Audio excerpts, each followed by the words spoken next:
예, 오늘은 7장 강의 2번 자료 3페이지 그 하단 자리죠. 네, 바로 이어가도록 하겠습니다. 요한복음 10장 9절로 16절, 요한복음 10장은 양의 목자에 대해서 또 양의 문에 대해서 말씀하신 내용이 요한복음 10장이죠. 그 양의 목자는 생명의 문이요 주님의 양들을 도적질하여 잡아먹는 절도, 강도 때들은 담 넘어온 자들이다, 이제 이렇게 말씀하셨죠. 그래서 양의 문인 주님을 믿음으로 통과하지 않고 유대교의 조직신학 교리를 통해서 자신들이 하나님 나라에 들어왔다고 자긍하는 이런 자들 보고 이제 주님 말씀하실 때 담 넘어온 절도 강도들이다. 그래서 그들이 나보다 앞서서 온 자들인데 그들은 전부 절도의 강도들이다 그랬죠. 그러니까 모세의 제자를 자처하지만 사실은 모세의 율법을 지키는 게 아니라 변개시킨 유대인의 율법을 지키면서 자신들이 하나님의 나라에 들어와 있는 사람들이다라고 자긍하는 자들을 빗대서 그렇게 말씀을 하셨었죠. 길 잃은 양들을 미혹하여 복이 가득한 다른 교훈들을 가르쳐서 개나 더 지옥 자식이 되게 하는 멸망의 문과 사망길로 인도하는 사탄의 사자들, 이들은 모세의 제자를 자처하지만 사실은 모세의 율법을 지키는 것이 아니라 변개시킨 유대인의 율법을 지키는 자들이죠. 자, 본문에서 좁은 문이란 양의 문이 되시는 예수님의 새 몸인 교회 신부성 안에 들어가도록 가르치는 제자들의 전도를 받아들이는 것이 양의 문을 통과하는 것이죠. 하나님은 양의 문도 되시지만 양의 문지기가 되시기 때문에 거기 앉아서 양이 몇 마리인지 이렇게 세는 얘기가 율법에 나와 있죠. 레위기 마지막 장에서 말씀이 나와 있지. 멸망으로 인도하는 문은 그 당시 유대교 지도자들을 통해서 유대 종교 체제에 들어가는 것, 그것은 멸망의 문을 통과해서 사망의 세계로, 심판의 세계로 들어가는 거였다는 거죠. 유대교 체제는 세상 사람들보다도 더 저주가 2배로 임한 자들의 종교 조직이기 때문에 에덴 동산이 뱀이 와서 자리를 잡기 전에는 거기가 낙원이지만 뱀이 와서 자리를 잡으면 에덴 동산 밖보다도 더 거기가 악하다는 것이죠. 뱀 새끼들이 이제 자기 소굴을 삼았기 때문에 이런 말씀이 창세기에서 시작이 돼서 계시록의 버가모 교회에는 사탄 마귀가 자기의 보좌를 버가모 교회 위에 세운다 이렇게 되어 있죠. 그것이 에덴 동산을 뱀이 들어와서 뱀의 왕국으로 세운 것을 상징한 그 말씀이 계시록에서 그렇게 성취가 되는 거예요. 이런 원리를 깨달아야 이제 주님께서 말씀하시는 이런 의도를 이해할 수가 있어요. 그리고 교회라고 하는 것이 자칭 유대인의 회당이라고 하는 많은 물 위에 앉은 큰 음녀 교계에 타락한 세상 교계 큰 성 바벨론이라고 하는 것은 배나도 지옥받은 지옥 자식이 된 저주의 자식들이 거기에 남는다는 것이죠. 계시록 18장에 보면 거기서는 귀신들의 감옥이고 악령들의 감옥이고 부정한 새들이 모이는 악령의 처소다, 옥이다, 이렇게 이제 설명을 해놨어요. 그래서 세상 교계 사람들은 이런 얘기를 한 번도 가르침을 받아본 적이 없는 거예요. 세상에 있다가 죽으면 지옥 가고 저 예배당에 나오면 다 구원 받으면 천당 간다 이렇게 가르쳐 버리기 때문에 이것이 정말로 계시록에서 나오는 바와 같이 온 세상을 마귀가 다 속인 것이죠. 그게 많은 불량전 큰 음녀라고 하는 큰 성 바벨론 짐승의 몸에 들어가면 그게 배나도 지옥 자식이 되러 들어간 건데 세상 사람만도 묻은 거죠. 그러니까 그런데 이런 것을 세상 쪽의 목사들은 계시가 없으니까 똑같은 성경을 읽지만 나처럼 가르치면 나보고 이제 이제 잘못 가르친다 뭐 이런 자다 이제 이렇게 판정해 버린 것이 그들의 관습이죠. 현세의 신앙생활로 이걸 적용을 하자면 하늘의 문인 구약성경에는 이제 베델이 하나님의 집이고 하늘의 문이라고 그랬죠. 그 시연인 음부의 문이 문이라고 그러지만 문도 되지만 권위도 되죠. 권세. 그러니까 어떤 주님의 권세가 있고 마귀의 권세가 있는데 마귀의 권세는 음부의 문지기들을 죽은 세계의 문지기들을 마귀가 세우는 거고요. 사단이 사자들이라고 그러고 주님께서는 당신이 가르쳐서 또 사도들을 파송해서 주님이 세우시는 이제 종들이 있고 그래서 양쪽에서 종들을 양성해 가지고 파송을 하는데 사탄의 종들은 죽음 세계의 문 노릇도 되고 문지기 노릇도 하는 것이고 천국 문도 되고 문지기 노릇을 하는 건 주님과 주님의 제자들이 주님의 천국의 문도 되고 문지기들이 되는 거다.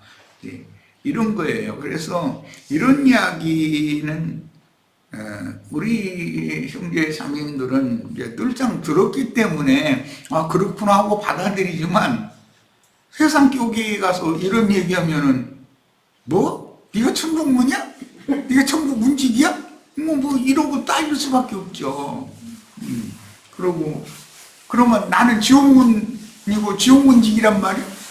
그렇다는 거예요. 성경은. 그게 누가 보낸 어떤 종을 통해서 지옥으로도 들어가고 어떤 종을 통해서 누가 보낸 어떤 종을 통해서 천국으로도 들어가는 것이기 때문에 어떤 사람이 곧 문도 되지만 그다음에 그 집도 된다 이거예요. 문지기도 되는 것이고 이제 이런 이치가 성경 이야기다. 주님의 교회 특히 하나님의 장자들의 교회, 이건 이제 아브라함의 믿음을 쫓는 믿음의 후사들의 교회는 세상 교계에서 빼내심을 받고 계시록 17장 14절에 나오는 말이죠. 하늘의 예루살렘과 시온산에 이른 자들, 그건 히브리서 12장 22절로 24절에 나오는 말이죠. 곧 하늘에 거하는 자들, 계시록 12장에도 나오고 13장에도 나오고 21장에도 나오는 말이에요. 하늘에 거하는 자들은 에베소서 2장 6절부터 나오죠. 구속받은 사람들은 예수와 함께 하늘에 앉혀진 자들이죠. 그런데 그 하늘에 앉혀진 자들, 즉 하늘에 거하는 자들은 복이 있지만 땅과 바다는 화가 있다고 그랬어요. 그런 얘기에 대해서 한 번도 가르침을 안 받아본 사람들이 기독교계에는 수두룩하거든. 그걸 읽어도 이게 무슨 뜻인지를 모르니까 참 그런 사람들 보면 안타깝죠. 그냥 예배당 열심히 다니고 11조 헌물 잘 내고 묵사하라는 대로 잘하면 그러면 그것이 신앙생활 잘하는 것이라고 이렇게 생각을 해버리는 거예요. 말씀과는 상관없이. 그런데 그들이 우리 목사님과 우리 교회는 말씀대로 한다 그래 또 그렇게 말하거든. 이게 정말 놀라운 일이 아주.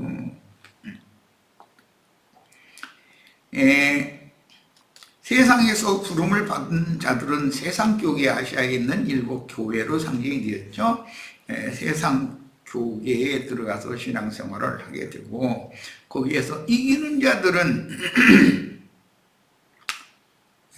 세상 교계가 타락을 하기 때문에 거기서 나오는 자들만이 이기는 자들이기 때문에 그건 빼내심을 받아야 되는데, 빼내심을 받으려면 이런 지금 우리가 나누는 말씀의 계시 이상이 있어야 돼. 하나님이 빛으로 깨닫게 해주는 것이 있어야 된다. 그렇지 않으면 못 나오는 거죠. 그래서 세상 교계에서 빼내심을 받고 하늘의 예루살렘과 시온산에 이른 자들 곧 하늘에 거하는 자들의 인도자들은 신부성의 진주문들이다 라고 그랬어요. 거룩한 성 예루살렘은 12사도들은 거룩한 성 예루살렘의 기초석들이 되고, 12지파의 이름은 12진주문의 각 지파의 이름이 이루어있다, 이렇게 설명이 되어 있죠. 그런데 반대로 지옥문인 세상교계 큰 성 바벨론의 왕족들은 용의 7 머리들인 땅의 짐승들이다. 그들은 땅의 왕족들이다 그랬고, 음녀의 7 머리들이다 이렇게 표현을 했어요. 그 음녀는 곧 짐승의 몸인 것이죠. 그래서 그리스도의 몸, 짐승의 몸을 잘 이해를 해야 돼요. 성경에 이제 예수 그리스도의 배피를 몸이라고 그러는데, 인자 예수의 몸이 있었고 그 몸은 무너질 첫 성전을 상징하는 것이죠. 그럼 반드시 무너져야죠. 그러니까 세상교회라는 것은 큰 성 바빌론으로 타락해서 무너질 것을 말하기 때문에 인자 예수의 몸은 무너지게 마련이라 반드시. 그러나 그리스도의 새 몸은 하늘에 하나님께서 친히 세우신, 사람의 손으로 짓는 것이 아니고 하나님께서 친히 세우신 하늘이 더 크고 온전한 참 장막이다. 히브리서에서는 이제 이렇게 표현을 했는데, 이 장막은 하나님께서 친히 세우시는 하나님의 전이다, 이렇게 설명이 되어 있죠. 그래서 누가 보낸 어떤 사자에게 신앙교육을 받느냐라는 것에 따라서 천국문으로 통과해서 어린 양의 신부인 거룩한 성 예루살렘에 들어가는 권세를 얻을 수도 있고, 마귀가 보낸 사단의 사자들, 이제 악한 자의 아들들이다 마태복음에서는 이랬는데, 마태복음에서는 천국의 아들들과 악한 자의 아들들이라는 것을 대비하죠. 그런데 그런 대비를 잘 이해를 해야 되고, 천국의 아들들을 통해서는 신부성에 들어간 권세를 얻지만, 악한 자의 아들들, 즉 가라지들을 통해서는 죽고 또 죽는 둘째 사망, 멸망의 문으로 들어가게 된다. 그런데 그 멸망의 문으로 들어가는 입구가 어디냐면 세상 교계다. 세상 교회라는 것은 심판의 문인 것이다, 이거가. 이건 하나님의 성령의 전이 아니고, 하나님의 전이 아니고 마귀의 집이거든. 그게 그 베델이 변질되면 벳아벤이 된다. 그러면 벳아벤이라는 귀신들의 집이다 그 말이야. 그 귀신들의 집이 계시록 18장 2절에서 4절 사이에 나오는 귀신들의 처소라고 그랬는데, 그가 귀신들의 옥이다 말이야. 그러니까 내 백성은 거기에서 나와라, 이렇게 이제 주님이 불러내시는 얘기라는 거죠. 그래서 빼내심을 받아야 되는 거예요. 이건 계시가 필요하다. 이건. 메시아의 왕국인 천국 주님의 새 몸인 교회 신부성에 들어가는 문은 좁고 길이 협착하다는 사실과 그 당시 유대교인들이 바라던 거짓 메시아의 왕국 세속교계, 최종적으로 불못으로 들어가는 문과 길은 넓다는 사실은 그때나 오늘이나 마찬가지다. 매 세대마다. 좁은 문 좁은 길은 예수님이 천국의 문이었었고 천국의 왕도 되지만 천국 문이었었기 때문에 예수를 믿음으로 전부 다 유대교인들인데, 유대교에서 주님께로 나와서 주님의 말씀을 통해서 주님이 제시하시는 천국으로 들어간다는 것은 이건 정말로 극히 좁은 문일 수밖에 없고, 예수님이 구속을 이루시고 주님께서 사랑하시는 제자들을 구원의 분으로 인도하시는데, 그 주님이 가시는 길을, 그게 좁고 협착한 길인데, 이제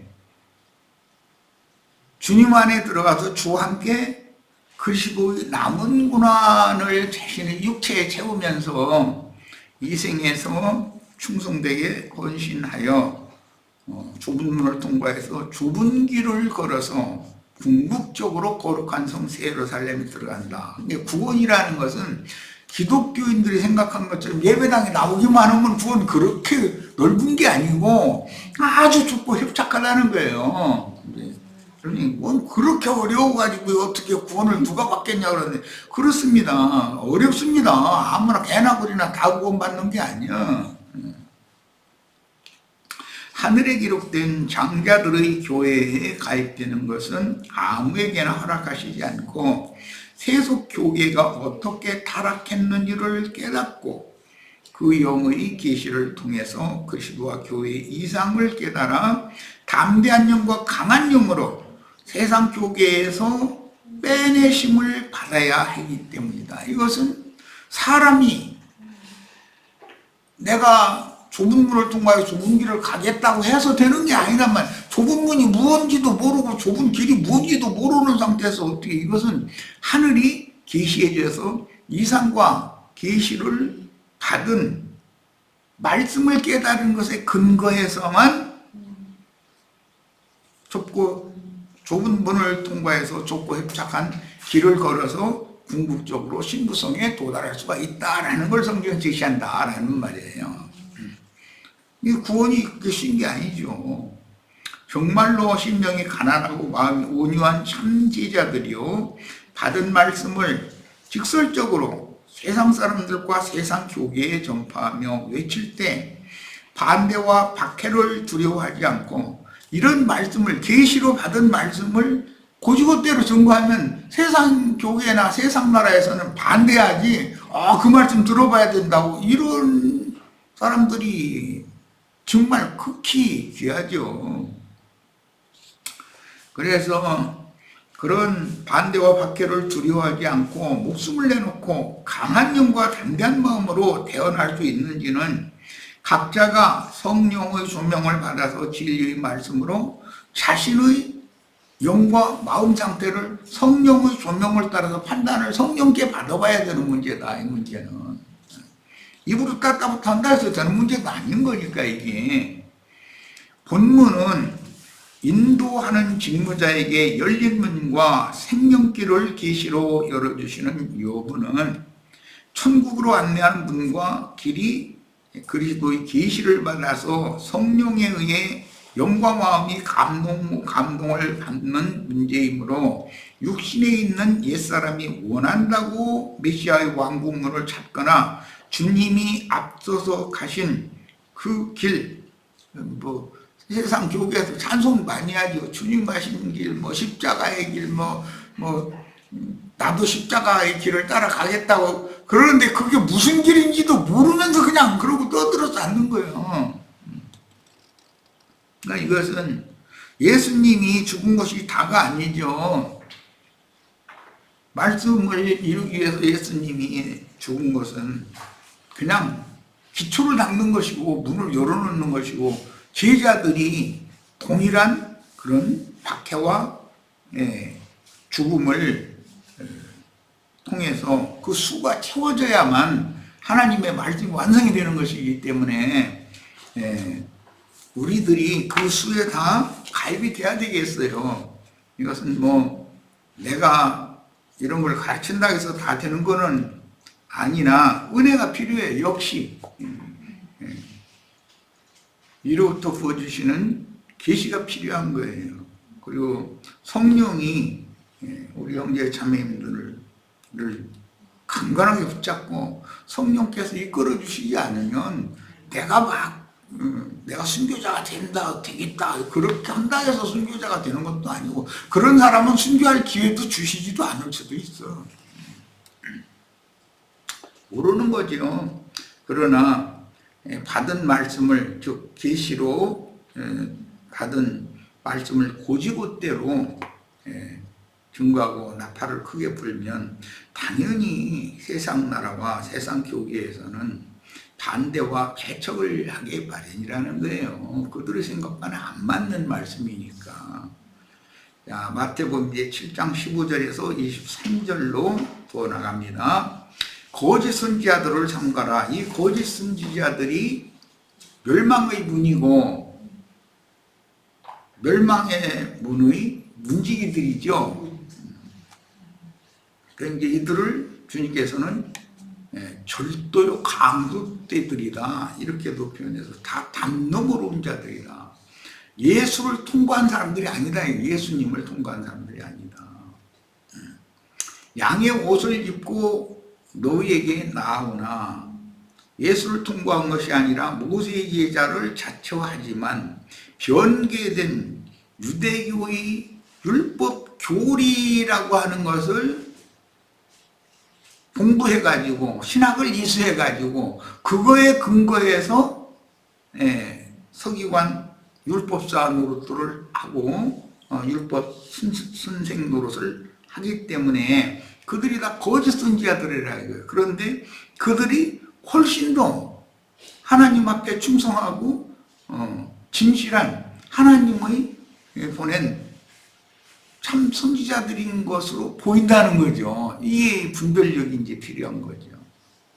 그런데 그들이 어떻게 속이느냐? 양의 옷을 입고 너희에게 나오나 속에는 노력하는 일이라 그랬어요. 그러니까 사람이 안안팍이 다르다 이 말이죠.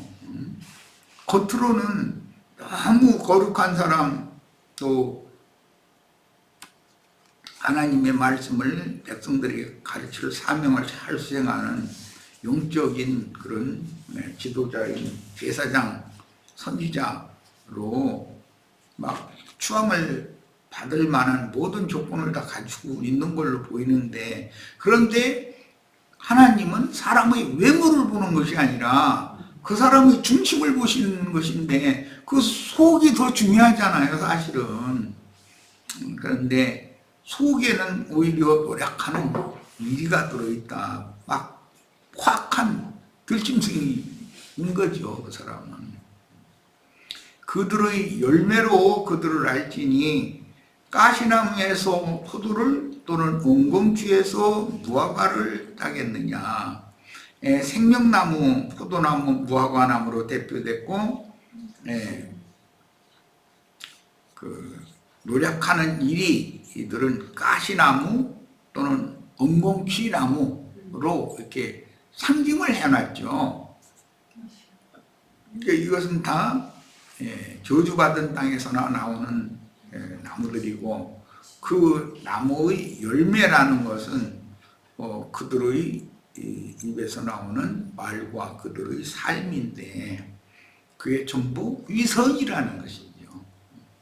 이게 문제죠. 그런데 거기는 많은 사람들을, 그들은 애비가 거기서 яб인 마귀이기 때문에 거짓말을 해서 사람 속이 깜짝같이 속이고 자기네들이 하나님이 보내신 종이라는 것으로 이렇게 오인시키는 데는 아주 능수능란한 사람들이라는 거죠. 그 열매라는 것은 그 나무의 생명의 근원과 본질을 말하는 거기 때문에 여기서 거짓 선지자들에 대한 말씀이 7장 15절에서 23절 사이에 계속 나오는데, 이 말씀과 같이 사도행전 20장 29절에 보면 밀레드에서 바울 사도가 에베소의 장로들을 초대를 해가지고 고별 설교라고 흔히 그렇게 말하는데, 긴 사도행전 20장 한 장을 통틀어서 긴 어떤 설교 말씀, 설교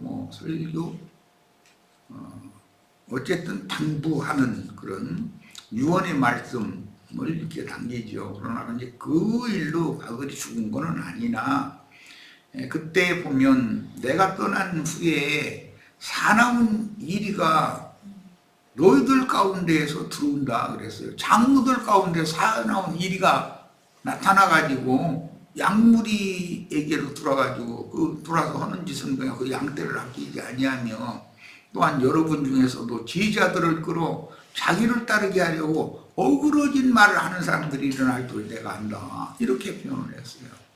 그런 거를 보면 항상 같이 신앙생활을 같이 하는 사람들 중에 가르치는 은사가 있는 사람들이 이런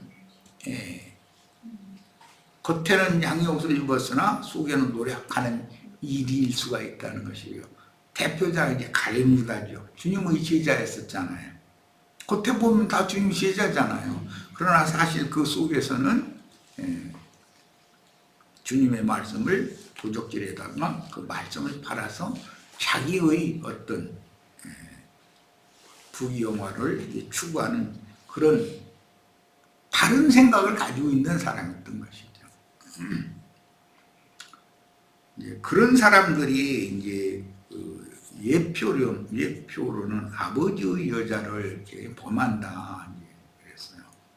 가룟 유다는 그럴 기회도 없이 자살해서 죽었지만, 이제 그 영을 받은 사람들은 주님의 교회를 자기 것으로 이렇게 뭐라고 그러나, 주님의 교회가 아니라 자기 교회로 삼아버린다 말하자면. 오늘날 대부분의 세속교계 큰 예배당 목사들이 나중에 퇴직을 하면서 문제를 일으키는 거 보면 그게 내 교회라는 그런 관념이 깊단 말이야. 내가 개척해서 내가 세운 교회 아니야. 이게 내 교회니까 내 아들한테, 육신적인 아들한테 뭐 이렇게 교회 사역을 뭐 있게 만들고 뭐 이런 것이 문제가 돼가지고 소란스럽고, 그런 걸 보면 이게 주님의 교회가 아니죠. 사람이 사역자를 세워서 대를 이기하는 것도 말도 안 되는 소리인 것이고, 주님의 종은 주님께서 세우실 거예요. 자기는 주님이 어떤 종을 택해서 세우실지 모르니까 최선을 다해서 많은 사람들을 잘 가르쳐서 주님 앞에 세움을 받게 해줄 의무가 있을 뿐이지, 자기가 이렇게 교회를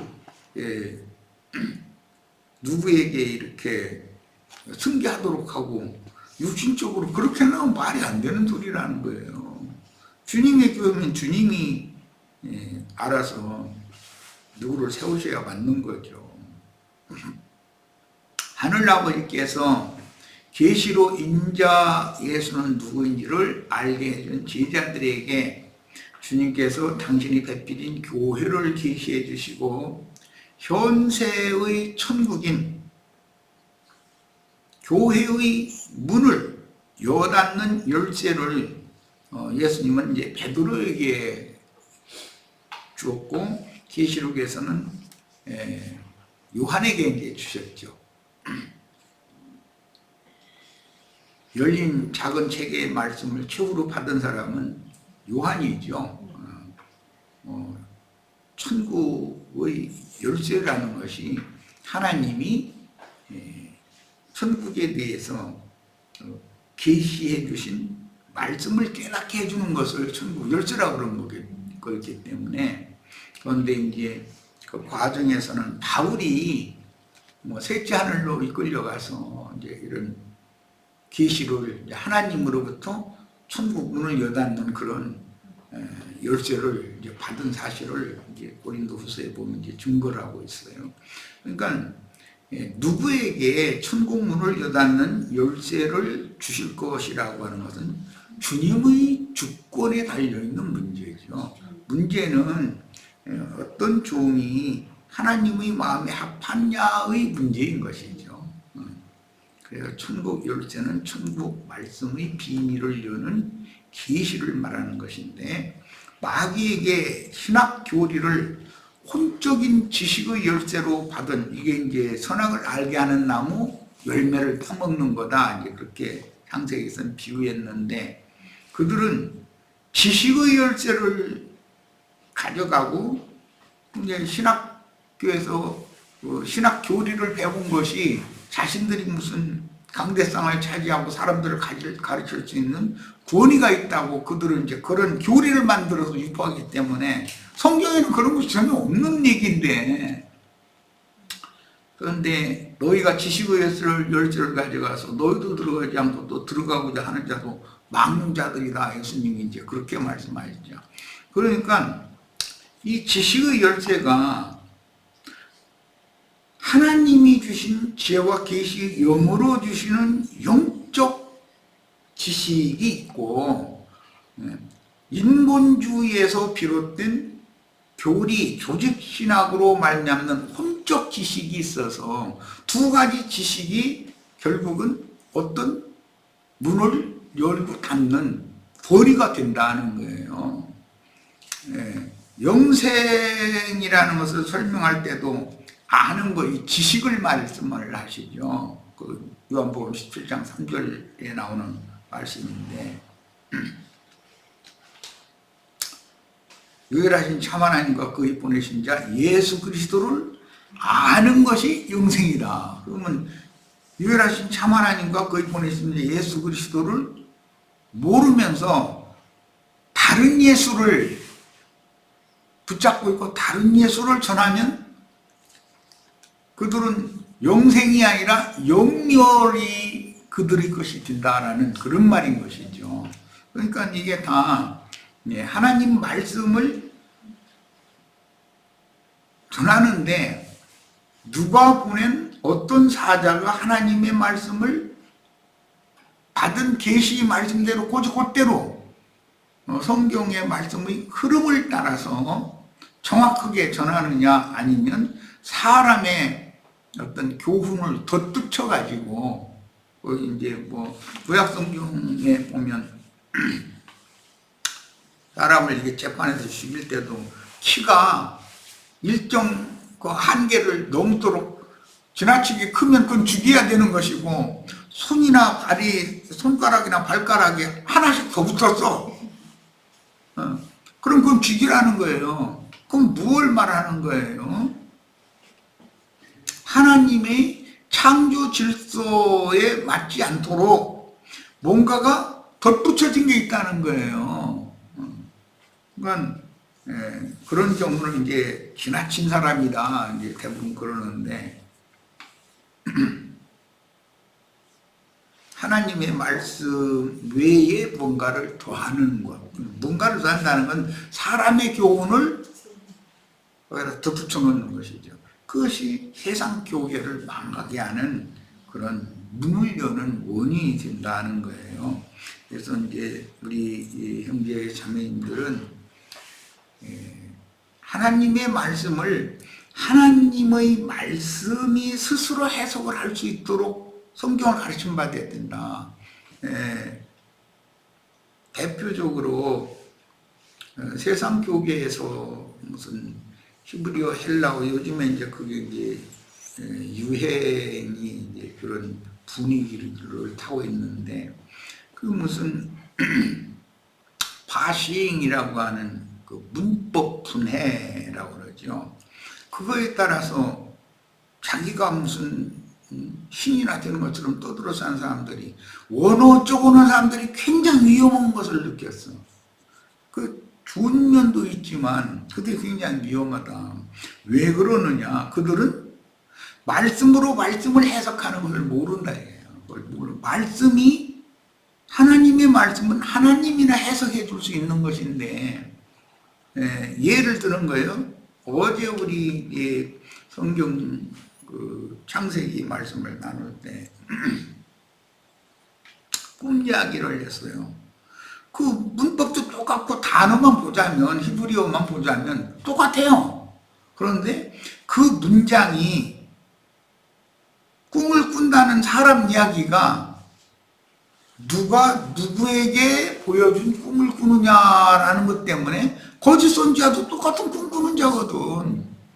그러니까 그 무슨 문법 분해를 해가지고서 이게 해석이 될 수 있는 게 아니잖아. 문장이 어떻게 돼 있느냐가 중요하지. 이제 같은 그 단어가 사용될 때 이것은 하나님이 계시로 보여주신 하나님의 종 선지자들에게 꿈을 꾸게 해주신 얘기인지 거짓 선지자들이 꿈꾼 얘기를 하는 건지는 성경 전체를 읽어서 문장이 이것을 해석을 해야 맞는 것이지 그 단어 하나의 문법 분해를 가지고서 이걸 해석했다면 큰일 난다는 거죠.